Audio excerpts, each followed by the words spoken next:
Hello guys, welcome back ulit sa ating channel, ang kusinero ng barangay. Ayan, exotic food tayo mga idol. Talangka tayo.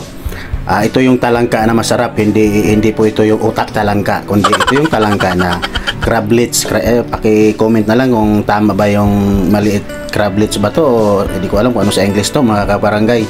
Basta ang alam ko nito, talangka. Ayan mga idol. So ayan, ang gawin natin, tanggalin lang natin yung talukap niya kasi nga naman ay matigas yan. Ayan mga idol, at syempre pati yung nasa tiyan niya at linisin natin at tanggalin natin para maluto ng maayos mga idol. Ganyan lang paglinis, at syempre hugasan natin ng maayos. So maganda siguro bago natin tanggalan ng talukap ay hugasan muna natin, kasi kung hugasan natin bago tanggalan ng talukap, syempre maubos lahat ng nung aligi, mawas out yung aligi niya mga kabarangay. So sayang naman.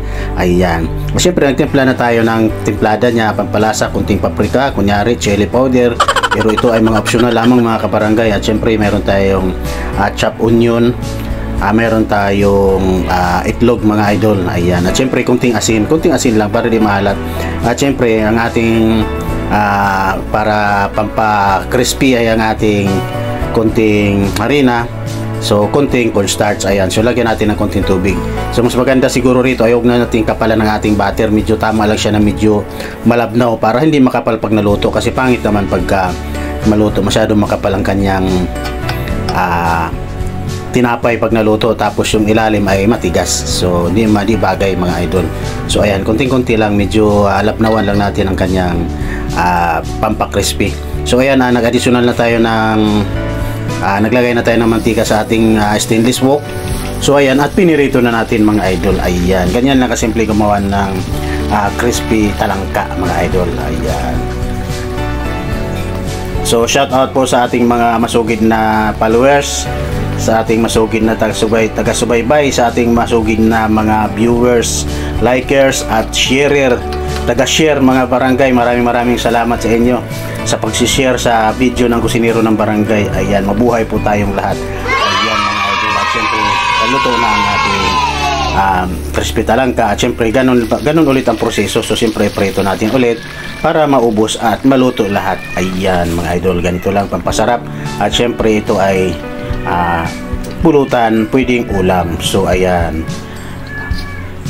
So kasi ang talangka ngayon mga kabarangay, labasan ng talangka ngayon pag medyo tag-ulan, lalong-lalo na sa mga probinsya. Pag medyo baha siya, so doon siya naglalabasan ang ganitong mga exotic food mga idol. So marami siya ngayon, kaya marami kang makikita sa mga nagtitinda. Ayan.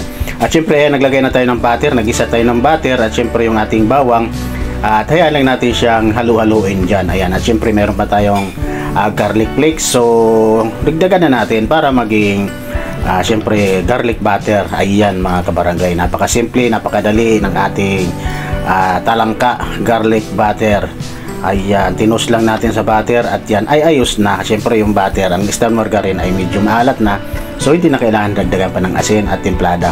So nasa inyo na rin mga idol, nasa optional na rin ninyo kung ano ang gusto nyong panimpla.